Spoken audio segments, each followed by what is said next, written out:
Maintenant, aux côtés du président Bassirou Diomaye Faye, il y a deux dames. C'est une première dans l'histoire du Sénégal, mais également une situation inhabituelle au palais de la République. Sur les plateformes en ligne, des voix patriotes ont déjà commencé à fixer des limites à la seconde épouse du cinquième président, Absa Faye, qui a épousé le président Diomaye un mois avant son incarcération. Elle est soupçonnée par cette dernière d'avoir des liens avec des personnalités du monde du spectacle. Dans cette nouvelle vidéo, nous mettons en lumière la deuxième femme de Bassirou Diomaye, le nouveau président du Sénégal.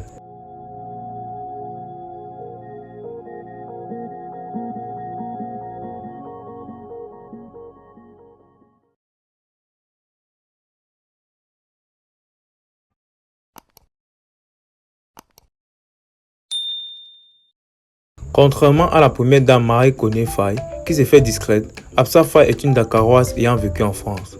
Comme beaucoup de jeunes de son âge, elle est active sur les réseaux sociaux, partageant sur Snapchat et fréquentant le milieu du spectacle. Après l'élection de son mari, plusieurs influenceurs ont partagé des photos avec elle sur Snapchat, montrant ainsi les relations avec la nouvelle deuxième dame de la République. Cette proximité dérange les patriotes. Sur Internet, cette dernière ont multiplié les publications adressées à Absa Faye, exprimant le souhait de ne pas avoir une deuxième dame fréquentant le monde du spectacle, mais plutôt une femme discrète qui préserve l'image de son mari et du projet PASTEF.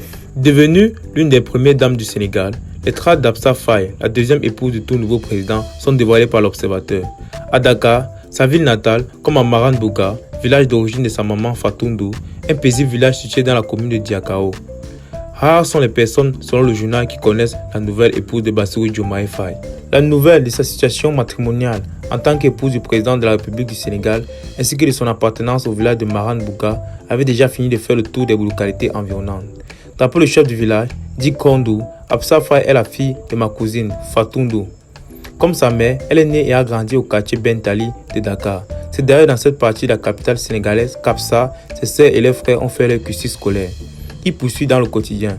Et même si Absa Faye, ses sœurs et leurs frères n'ont jamais mis les pieds dans ce village, ce n'est pas le cas pour leur mère Fatoundou. Selon proche de Diomaye Faye, au début de leur relation en tant que professeur et étudiante, Bassirou n'avait jamais songé partager un seul jour sa vie sentimentale avec Absa Faye. D'ailleurs, il ne cessait de répéter qu'il ne va jamais prendre une seconde épouse. Tous ses projets étaient de se concentrer à sa première épouse ainsi qu'à leur enfant. Par contre, devant l'intelligence, la discipline et la carrière brillante de son étudiante, Absa Faye, qui ne manquait pas de souligner, Bassirou Diomaye avait beaucoup de respect et d'estime à l'égard de la jeune fille. Mais au fil du temps, l'inspecteur des impôts et domaines a fini par tomber sous le charme de la dame. C'est en 2022 que Bassirou voulait la prendre comme seconde épouse. Malheureusement, avec la maladie de son grand frère, Tieno Faye, un sous-mier victime de cancer, il a finalement décidé de reporter le mariage. Ce n'est qu'en 2023, plus précisément le 4 février, à 2 mois, 10 jours de son emprisonnement, que leur union a été scellée par les membres des deux familles. Absa Faye est resté aux côtés de son homme, selon l'interlocuteur, durant l'incarcération de son époux pendant près d'une année. Ce n'est qu'à la libération de son mari, à quelques jours d'élection présidentielle du 24 mars 2024, que la deuxième épouse du président de la République du Sénégal va voir pour la première fois depuis le mariage Bassirou Diomaye Faye.